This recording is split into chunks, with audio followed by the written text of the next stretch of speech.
வணக்கம் மாணவர்களே. இந்த வீடியோவில் 12ஆம் வகுப்பு கணிதம் அத்தியாயம் 6 பயிற்சி 6ல் 1ல் 10வது கணக்கு பார்க்க போகிறோம். என்ன கொடுத்துருக்காங்க பாருங்க. sin of alpha plus beta equal to sin alpha cos beta plus cos alpha sin beta என வெக்டர் முறையில் நிறுவுக. இதை நம்ம வெக்டர் முறையில் நிரூபிக்க போகிறோம். பாருங்க, முதல்ல நம்ம கொஞ்சம் படம் வரைஞ்சிட்டு வந்துடுவோம். எக்ஸ் அச்சு ஒய் அச்சு ரெண்டும் வெட்டி கொள்ளக்கூடியது என்ன எடுத்துருக்கோம்? 1 எடுத்துருக்கோம். சரியா? இப்போ பாருங்க, ஆல்ஃபா பிளஸ் பீட்டா ரெண்டு கோணங்களை கூட்டணும். அப்போ ஒரு கோணத்தை இந்த முதல் கால் பகுதியிலையும் இன்னொன்று இந்த இடத்துல இந்த 4வது கால் பகுதியை எடுத்தோம்னா நமக்கு ஈஸியாக இருக்கும். எடுத்துக்கலாமா? பாருங்க, இதுல இருந்து என்ன செய்ய போறோம்? ஒரு வெக்டர் என்னன்னா ஏன்ற அலகு வெக்டர் எது? ஓஏ. சரியா? இந்த இடத்துல தான் கோணம் ஆல்ஃபா உண்டாகும். இப்போ பாருங்க, ஏ மட்டும்தான். சரி, இங்க ஓ இருக்கு, இங்க ஏ மட்டும்தான். இங்க என்ன செஞ்சிருங்க? ஒரு செங்குத்து கோடு வரைஞ்சாச்சா? இதுக்கு பேரு எல்னு நம்ம கொடுத்துருவோம். அதே மாதிரி இன்னொரு அலகு வெக்டர் இங்க கீழே வரைய போறோம். வரையலாமா? பாருங்க, இந்த இடத்துல வரைகிறோம். இது பீன்ற அலகு வெக்டர். இங்க ஓ இருக்கா, இங்க வந்து பி. இப்ப பாருங்க, இதையும் கொண்டு போய் எதுல இணைக்கணும்? எக்ஸ் அச்சுல தான் இணைக்கணும். இணைச்சோம்னா இந்த இடத்துக்கு பேரு எம்னு கொடுத்துருவோம். இந்த இடத்துல செங்கோணம் உண்டாகும். பாருங்க, இந்த செங்கோணம் முக்கோணம் செங்கோணத்துக்கு எதிரே இருக்கக்கூடிய பக்கம் கர்ணம், இந்த குறுங்கோணத்துக்கு எதிரே இருக்கக்கூடியது எதிர்பக்கம். எதிர்பக்கம் இது வந்து அடுத்துள்ள பக்கம். அதே மாதிரிதான் இந்த செங்கோணத்துக்கு எதிரே இருக்கக்கூடியது கர்ணம். இந்த இடத்துல குறுங்கோணம் பீட்டா வரும். சரியா? இந்த பீட்டாவுக்கு எதிரே இருக்கக்கூடியது எதிர்பக்கம், இது அடுத்துள்ள பக்கம். இப்ப இந்த ரெண்டு கோணத்தையும் நம்ம கூட்டி இந்த இதை நம்ம கொண்டு வர போறோம். பார்க்கலாமா? இப்ப பாருங்க, படத்திலிருந்து ஏ இருக்கு இல்லையா, ஏ கேப்ன்ற ஒரு அலகு வெக்டர், அதை ஓஏ என்ற வெக்டர் கொண்டு குறிச்சிருக்கோம். மற்றும் பீன்ற அலகு வெக்டர் பாருங்க, பி கேப் ஈக்குவல் டு என்ன? OP vector. OP vector. இப்ப பாருங்க, இதுல ரெண்டு செங்கோண முக்கோணம் இருக்கு. ரெண்டு செங்கோண முக்கோணத்தை பயன்படுத்தி நம்ம cos alpha sine alpha cos beta sine beta எல்லாத்தையும் கண்டுபிடிக்க போறோம். கண்டுபிடிக்கலாமா? முதல்ல எந்த செங்கோண முக்கோணம்? ஓ. முதல்ல இந்த திசைகளை குறிச்சிருவோமா? பாருங்க, இதுல இந்த பக்கம் திசைகள், இது இந்த திசைகள். பாருங்க, அப்ப எப்படி எடுக்கலாம்? ஓஎல்ஏ. அதே மாதிரி இந்த திசை இந்த பக்கம் போட்டோமா, இது கீழ் நோக்கி வரும், இது இந்த பக்கம் வரும். முதல்ல செங்கோண முக்கோணம், எந்த செங்கோண முக்கோணத்தை நம்ம எடுக்கிறோம்? முதல்ல நம்ம எடுக்கக்கூடிய செங்கோண முக்கோணம் OLA.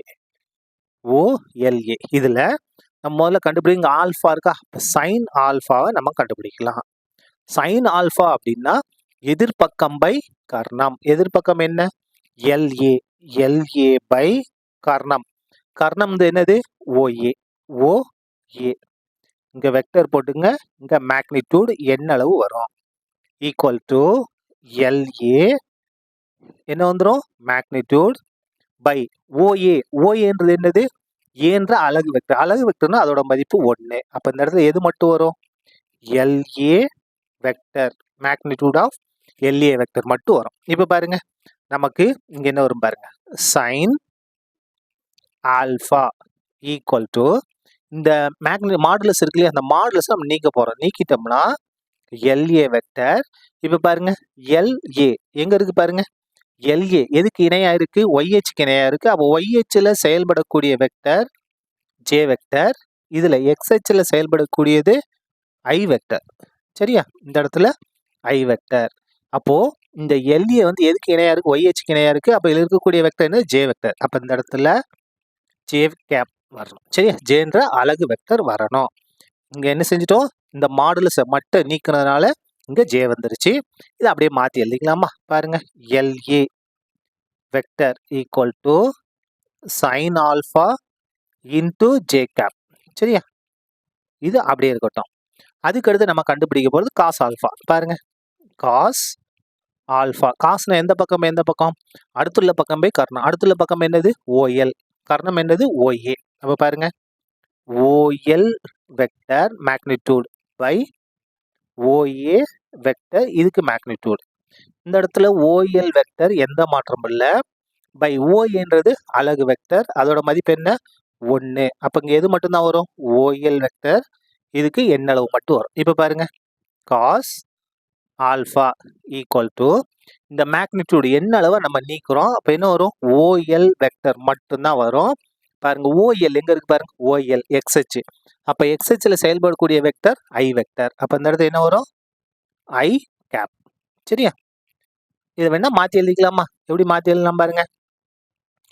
OL vector equal to cos alpha I. Cos alpha I. சரியா? இது அப்படியே இருக்கட்டும். இது கிடையாது. இப்போ அடுத்த செங்கோண முக்கோணத்தை எடுக்க போறோம். எந்த செங்கோண முக்கோணம்? செங்கோண முக்கோணம் எடுக்க போற செங்கோண முக்கோணம் எதுனா இங்க கீழே இருக்கு இல்லையா, இதை எடுக்க போறோம். பாருங்க ஓஎல் ஓஎம்பி ஓஎம்பி ஓஎம்பி. இதுல நம்ம கண்டுபிடிக்க போறது சைன் பீட்டாவை கண்டுபிடிக்க போறோம். சைன் பீட்டா பாருங்க, இங்க பீட்டான்ற கோணம் தானே இருக்கு. அப்ப சைன் பீட்டா. சைன் பீட்டான்னா எந்த பக்கம் பை எந்த பக்கம்? எதிர்பக்கம் பை கர்ணம். எதிர்பக்கம் என்னது? MP by OP. கர்ணம் வந்து ஓபி. அப்போ MB vector by OB vector ரெண்டுக்குமே என்ன செய்யுங்க மாடுலஸ். இப்ப பாருங்க இந்த இடத்துல எம்பி வெக்டார் பை என்ன வரும்? 1 வருமா? அது வந்து ஓபி வெக்டர் அலகு வெக்டர், அதோட மதிப்பு 1. அப்ப இந்த இடத்துல எது மட்டும்தான் வரும்? எம்பி வெக்டர் மட்டும்தான் வரும். இப்ப பாருங்க இந்த இடத்துல சைன் பீட்டா ஈக்குவல் டு என்ன வரும் பாருங்க. சைன் பீட்டா ஈக்குவல் டு இந்த மேக்னிடியூட் மாடுலஸை நம்ம நீக்க போறோம். அப்ப எம் பி வெக்டர் மட்டும் வரும். இந்த மாடுலஸை நம்ம நீக்கிறோம் அப்படின்னா இந்த இடத்துல அந்த வெக்டர் வேணும், அதாவது திசையை குறிக்கக்கூடிய வெக்டர் வேணும். எது? எம்பி. பாருங்க எம்பி. எம்பி எப்படி இருக்கு? ஒய்ஹெச்சுக்கு இணையா தான் இருக்கு. ஆனா பாருங்க ஒய்ஹெச்ல இருக்கக்கூடிய வெக்டர் ஜே வெக்டர் மேல் நோக்கி போகுது, இது கீழ் நோக்கி வருது. அப்போ எதிர திசையா இருக்கிறதுனால இங்க என்ன வரணும்? மைனஸ் ஜே வரணும். இந்த இடத்துல மைனஸ் ஜே. சரியா? இப்ப பாருங்க அடிச்சு தெளிவா எழுதிருமா? இந்த இடத்துல sign beta into minus J equal to MP vector. இப்ப பாருங்க அப்படியே மாத்தி எழுதிக்கலாமா? எம்பி வெக்டார் ஈக்குவல் டு இந்த மைனஸ் வந்து வெளியே வந்துடும். Minus sine beta into JK. சரியா? எம்பி வெக்டாரை நம்ம கண்டுபிடிச்சிட்டோம். அதுக்கு அடுத்து நம்ம கண்டுபிடிக்க போறது காஸ் பீட்டா. கண்டுபிடிக்கலாமா? பாருங்க காஸ் பீட்டா ஈக்குவல் டு எந்த பக்கம் பை எந்த பக்கம்? அடுத்துள்ள பக்கம் பை கர்ணம். இங்க அடுத்துள்ள பக்கம் எது? ஓஎம். கர்ணம் என்ன? ஓபி. அப்ப பாருங்க OM vector by OB vector. சரியா? எல்லாத்துக்கும் என்ன அளவு மேக்னிடியூட் போட்டுங்க. ஈக்குவல் டு ஓஎம் வெக்டார் அப்படியே தான் வரும். இந்த ஓபின்றது என்ன அப்படின்னா அலகு வெக்டார். பாருங்க ஓபின்னு பீன்ற அலகு வெக்டார். அப்ப அதோட மதிப்பு என்ன? 1. அப்ப இந்த இடத்துல 1 ஈக்குவல் டு எது மட்டும் வரும்? ஓஎம் வெக்டார் மட்டும் வரும்.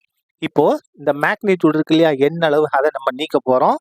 அப்ப இங்க என்ன வரும் பாருங்க, காஸ் பீட்டா ஈக்குவல் டு இந்த மேக்னிடியூட் நம்ம நீக்கிட்டோம். அப்ப இங்க ஓஎம் வெக்டார் மட்டும் வரும்.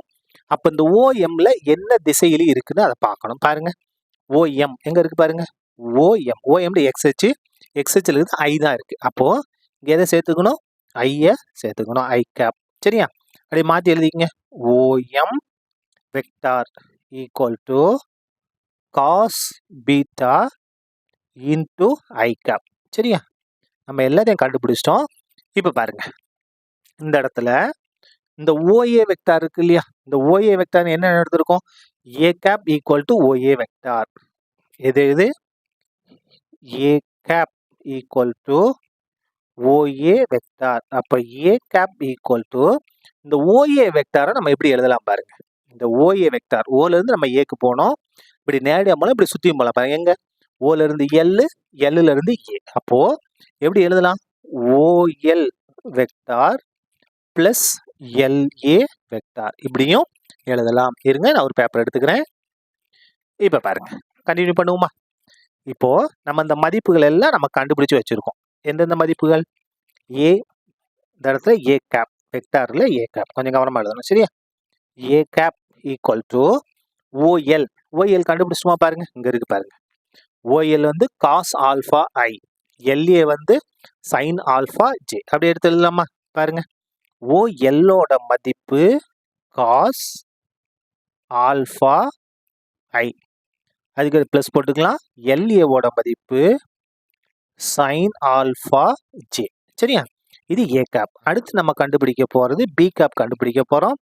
பி கேப்னா என்னன்னா ஓபி வெக்டார். பி கேப்னா ஓபி வெக்டார். பாருங்க, ஓபி வெக்டார் பாருங்க, ஓல இருந்து பிக்கு நேரம் இல்லை எப்படி சுற்றிட்டு வரலாம் பாருங்க. ஓல இருந்து எம்முக்கு போயிட்டு எம்ல இருந்து பியும் வரலாம். அப்போ அதை எப்படி எழுதலாம்? OM vector b cap equal to OM vector plus MB vector. நம்ம பி கேப் ஈக்குவல் டு இந்த ஓஎம் இங்கே கண்டுபிடிச்சிருக்கோம் பாருங்க. என்ன கண்டுபிடிச்சிருக்கோம்? Cos beta i cap. அதுக்கு அடுத்தது எம்பி பாருங்க, எம்பி கண்டுபிடிச்சிருக்கோம் மைனஸ் சைன் பீட்டா ஜே. அப்போ இந்த இடத்துல என்ன வரணும்? மைனஸ். சரியா? Minus sine beta j cap. நமக்கு தேவையான எல்லாத்தையும் கண்டுபிடிச்சிட்டோம். இப்போ பாருங்க, இது வந்து பி கேப், இது வந்து ஏ கேப். இந்த இடத்துல சைன் இருக்கு. சைன் அப்படின்னா நம்ம என்ன செய்யணும் அப்படின்னா குறுக்கு பெருக்கல், வெக்டார் பெருக்கல் நம்ம இது பண்ணணும். காசு இருந்துச்சுன்னா புள்ளி பெருக்கல் டாட் ப்ராடக்ட் நம்ம யூஸ் பண்ணியிருப்போம். அப்போ பாருங்க, எதுக்கு நம்ம வந்து கிராஸ் பெருக்கல் எடுக்க போறோம் பாருங்க. பி கேப் கிராஸ் ஏ கேப். ஏன் sir a cap cross b கேப்னு எழுதக்கூடாது. பாருங்க, நமக்கு கோணம், இந்த முழு கோணம் தான் வேணும் இல்லையா? இதுதான் நம்ம கண்டுபிடிக்க போறோம். அப்போ ஆல்ஃபா பிளஸ் பீட்டா. இந்த இடத்துல பி வெக்டார் கிராஸ் ஏ வெக்டார்னா எழுதணும். ஏ வெக்டார் கிராஸ் பி வெக்டார் எழுதக்கூடாது. கடிகார திசைக்கு எதிர் திசைலாம் எழுதணும். அப்போ பாருங்க, என்ன கண்டுபிடிக்க போறோம்? Cross product. கிராஸ் ப்ராடக்ட்னா நம்ம என்ன செய்யணும்? அணிக்கோவையை பயன்படுத்த போறோம். இந்த இடத்துல பாருங்க, I cap J cap K cap. இந்த இடத்துல பி வெக்டார் பி கேப். இதில் பாருங்க, ஐயோட கெழு காஸ் பீட்டா, அதுக்கடுத்து ஜேவோட கெழு மைனஸ் சைன் பீட்டா. அங்கே கேவோட கெழு இல்லை, 0. அதுக்கு அடுத்தது ஏ கேப். ஏ கேப் இங்கே இருக்கு பாருங்க, ஐயோட கெழு காஸ் ஆல்ஃபா. அதுக்கு அடுத்தது ஜேவோட கெழு என்ன இருக்கு பாருங்க, சைன் ஆல்ஃபா. கே கிடையாது, 0 போட்டாச்சு. இப்போ இதை நம்ம விரிவுபடுத்த போறோம். விரிவுபடுத்தலாமா? பாருங்க, விரிவுபடுத்தினா குறியீடு முக்கியம். Plus minus plus. இப்போ இதை விரிவுபடுத்தும் போது முதல் நிறை வழியா விரிவுபடுத்துவோம். ஐ கேப். ஐ கேப் இந்த ஐ இருக்க நிறையில மறைச்சு இது ரெண்டையும் பெருக்கும். மைனஸ் சைன் பீட்டா 0 பெருக்கா 0, மைனஸ் சைன் ஆல்ஃபா 0 பெருக்கா 0 ஆயிரும். Minus J cap. இந்த ஜே இருக்க நிறையில மறைச்சிருவோம். காஸ் பீட்டாவையும் 0 பெருக்கா 0, மைனஸ் 0வையும் காஸ் ஆல்ஃபா பெருக்கா 0. முடிஞ்சது. இப்போ பிளஸ் கே கேப். இந்த கே இருக்க நிறையில மறைச்சிருவோம் பாருங்க. காஸ் பீட்டா சைன் ஆல்ஃபா இது ரெண்டையும் பெருக்கும்போது நம்ம எப்படி எழுதிக்கலாம்? சைன் ஆல்ஃபா இன்டூ காஸ் பீட்டான்னு எழுதிக்கலாம். அதுக்கடுத்து மைனஸ் பண்ணணும். மைனஸ் போட்டாச்சு. Cos alpha minus sine beta. இங்கே ஒரு மைனஸ் இருக்கு, அப்போ மைனஸ் ப்ளஸ்ஸாக மாறிடும். Cos alpha sine beta. Cos alpha sine beta. இப்போ பாருங்க, ஈக்குவல் டு 0 மைனஸ் 0, இது ஃபுல்லாக 0 ஆயிரும். 0 மைனஸ் இது ஃபுல்லாக, அப்போ இது மட்டும்தான் வரும் பாருங்க. கே இன்டூ என்ன வரும்? Sine alpha cos beta plus cos alpha sine beta. இது மட்டும்தான் வரும் இங்கே கேப். சரியா? இது வந்து ஒன்றுன்னு எடுத்துக்கலாம். அதுக்கடுத்து என்ன செய்ய போறோம்? வரையறையை நம்ம பயன்படுத்த போறோம். வரையறை என்ன அப்படின்னா பாருங்க, ஃபர்ஸ்ட் வரையறை ஃபார்ம்ல எழுதிடுவோமா? பி கேப் கிராஸ் ஏ கேப் அப்படின்னா B cap modulus of B cap modulus of A cap into sine theta into N cap. இதுதான் வரையறை, இதுதான் ஃபார்முலா. இதை வச்சு நம்ம எப்படி எழுதலாம் பாருங்க. therefore b cap cross A cap equal to magnitude of B cap magnitude of A cap என்ன அளவு. சரியா? Sine theta. தீட்டாவுக்கு பதிலாக இங்க என்ன இருக்கு பாருங்க, கோணம். ரெண்டும் சேர்ந்தது தான் இந்த இடத்துல. இது ரெண்டும் சேர்ந்தது. இது ஒன்று, இது தனித்தனியாக இருக்கா, ரெண்டு ஆல்ஃபா பிளஸ் பீட்டா. அப்போ தீட்டாவுக்கு பதிலாக இங்கே என்ன வரும்? Alpha plus beta. இந்த இடத்துல ஃபார்முலால என் கேப் இருக்கு. இங்கே வரும்போது என் கேப் வராது. இங்கே பாருங்க, பிக்கும் ஏக்கும் செங்குத்தா இருக்கக்கூடிய வெக்டர், அலகு வெக்டர் என்ன அப்படின்னா கே கேப். இந்த இடத்துல என்ன வரும்? கே கேப் வரும். என் கேப்னு போட்டுறாதீங்க. சரியா? அதாவது பாருங்க, இங்க பி வெக்டாருங்க, ஏ வெக்டார், அதாவது எக்ஸ் ஹெச்ல ஐ இருக்கு, ஒய் ஹெச் இன்னொன்று இசட் ஹெச்ன்னு இருக்கும். வரிசையாக தான் வரும். அப்போ இசட்ல என்ன இருக்கும்னா கே கேப் இருக்கும். அந்த கே கேப் தான் அந்த இடத்துல போடணும். சரியா? இப்போ பாருங்க ஈக்குவல் டு இதோட மதிப்பு 1 ஏன்னா இது வந்து அலகு வெக்டார். இதோட மதிப்பு 1 இந்த இடத்துல sin alpha plus beta into k cap. 1 கொண்டு பாருங்கன்னா அதே தானே வரும். பாருங்க sin alpha plus beta into k cap. இது வந்து ரெண்டாவது. இப்போ பாருங்க இந்த இடத்துல பி கேப் கிராஸ் ஏ கேப் இதோட மதிப்பு இங்க இருக்கு. அப்போ இந்த பி கேப் கிராஸ் ஏ கேப்ல என்ன செய்யணும்? இதை கொண்டு பிரதிடலாமா? இந்த இடத்துல என்ன இருக்கு? பி கேப் கிராஸ் ஏ கேப். அப்படிலாம் நீங்க பிரதிட்டாலும் சரி, வேற மாதிரி நீங்க எடுத்துக்கலாம். எப்படின்னா இடது பக்கம் சமமா இருக்கு, அப்போ வலது பக்கமும் சமம். அப்போ 1 மற்றும் 2 1 மற்றும் 2 நம்ம என்ன செஞ்சுக்கலாம்னா இடது பக்கம் சமம் வலது பக்கத்தை மட்டும் முதல்ல இதோட வலது பக்கத்தை எடுத்து எழுதுங்க. Sine of alpha plus beta into k cap. இங்க என்ன இருக்கு வலது பக்கம்? Sine alpha cos beta plus cos alpha sine beta. இதுக்கு முன்னால இங்க என்ன இருக்கு? கே இருக்கு, கே கேப். இப்போ பாருங்க இந்த கே கேப் இந்த கே கேப்பும் கேன்சல் ஆகி நீங்க எடுத்துக்கிட்டாலும் சரி. அப்போ இந்த கே கேப்போட கெழுக்களை மட்டும் எடுக்க போறோம். இந்த கே கேப்போட கெழு என்ன இருக்கு? Sine of alpha plus beta. அதே மாதிரி இந்த இடத்துலையும் நமக்கு என்ன இந்த கே கேப்போட கெழு இந்த இது மட்டும் கெழுவை தவிர கே கேப்பை மிச்சம் எடுத்து எழுதிக்கலாம். Sine alpha cos beta plus cos alpha sine beta. இதான் நம்ம நிரூபிக்க வேண்டியது என்பது நிறுவப்பட்டது. அப்படி இல்லைன்னா நிரூபிக்கப்பட்டது. சரியா? அவ்வளவுதான். இந்த கணக்கு முடிந்தது. நன்றி.